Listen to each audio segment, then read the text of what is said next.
Hey everyone, I thought that a video would be the best way for me to present my sort of opinions on the graphic novel that we just finished reading. So hello to everyone. I'm so excited to be in class, even though I'm not in class with you. I like to see everyone's faces when I'm watching the Zoom recordings, and it's so refreshing to see a lot of my friends in this class too. So hello. I read Nimona, which a lot of you actually chose the other graphic novel, which was Snapdragon. So I would really be interested to know why you chose Snapdragon over Nimona. The reason why I picked Nimona was because I actually gave the two different options to my dad, because he's a really big graphic novel reader. And I said, read the descriptions, and I want you to pick the one that I'm going to read for this class, because my dad has really good book recommendations, so I thought that he would have a really good read on, I guess, the little summaries. I like to call them little tastes.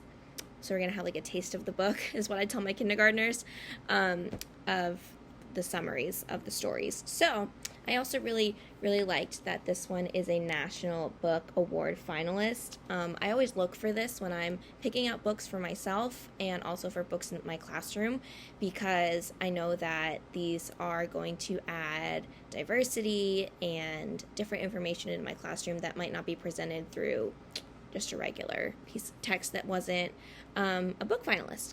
So, and I really like that this was recognized by previously Noelle Stevenson, but I believe it was now ND, as Dr. DeHart said. And I really like that there's that representation in graphic novels by the author of being open-minded and supporting of the LGBTQ plus community. Anyways, so this book, I'll give you a little taste of it. It's about Nimona. She's right here. She's a shapeshifter. She comes to Blackheart, who is seen as the villain, but he has sort of a soft spot in his heart to follow the rules. And there's some flashbacks in the story for his relationship with Goldenloin, sort of how these two became friends and enemies, and how maybe their story isn't yet finished and how they can maybe rekindle their friendship, as well as Nimona and how she became the shapeshifter that she is, how she is able to shapeshift, and sometimes how her feelings can interact and interrupt her shapeshifting abilities. What I really like is how her emotions are translated through her shapeshifting. That was something that I thought was unique about the story, and also how the graphics are sort of done in the anime style, but also they're not the typical stereotype of what you would see in like a superhero graphic novel, of like the sidekick being like the super skinny, pretty, normal, like just kind of pretty to look at character. She's fierce. She has kick. She'll bite back literally if you push her buttons in the wrong way. And I really like how in this particular story, the friendship grows between Blackheart and Nimona, as well as potentially a rekindling of the friendship between these two characters, Goldenloin and Blackheart. They used to work together, and then something happened in the story that you'll find out where they ended up not being able to be friends anymore. Goldenloin is seen as more of the hero of the story, while Blackheart is seen as the villain. But you can see how this little triangle of friendship is either rekindled or lost throughout the story.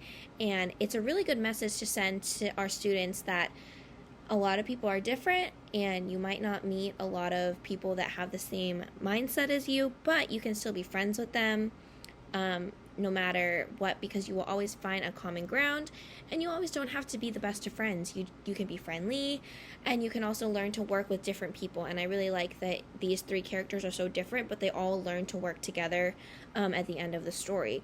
Now, I will say briefly, this is not a text that I would recommend to younger than like 5th grade, 6th grade, just because of the mature language. There's a little bit of swearing in this text, as well as just the complexity of this storyline. I don't feel like a 3rd grader or a 4th grader might be able to follow the storyline just because of the flashbacks and the flash forwards. as well as the 3 different characters have so many different personalities between the 3 of them. It's a lot to keep in your head, and I feel like a younger reader would have a lot of trouble sort of keeping each character separate. But I definitely would use this as perhaps a read aloud, maybe change the words instead of, they say damn it, so I would probably change it to darn for a more school appropriate language. But I could use it as a read aloud, or I could recommend it to maybe them to read in the future, maybe over the summer as a text to transition into the next school year. This would be a great transitional text. As Dr. DeHart said, where some of the graphic novels, on some pages you can see there's not a lot of words and there's quite large pictures, and the graphics in this book are fantastic. I think that the artwork in this book is done phenomenally.